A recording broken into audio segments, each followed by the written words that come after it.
Pope Francis has apologized for the Catholic Church's, quote, evil abuse of generations of Indigenous people across Canada. That's right. He pleaded for forgiveness while visiting the site of a former residential school for Indigenous Canadian children today. The Pope delivered a speech this afternoon as part of his, quote, penitential pilgrimage. For more than a century, Native children were forced to assimilate to white Canadian culture in residential schools across Canada.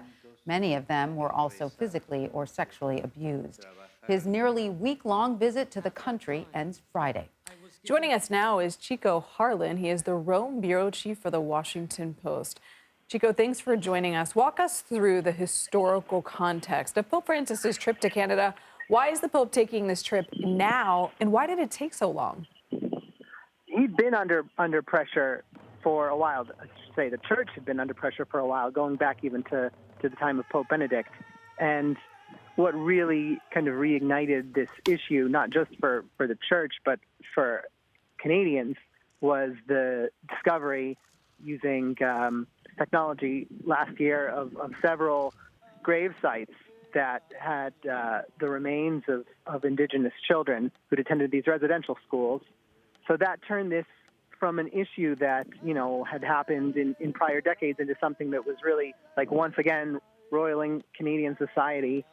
And at that point, the Pope, who demurred for many years on issuing an apology, and in fact said he didn't feel ready to speak on behalf of this issue, whipped into action, and a delegation of Indigenous Canadians went to the Vatican earlier this year, and now he's making this trip, even though his health isn't fantastic. He's using a wheelchair to get around, and in fact he canceled another overseas trip that was supposed to take place also in July. So it clearly means a lot to him to be here, and more than anything, it means a lot to Indigenous people in Canada.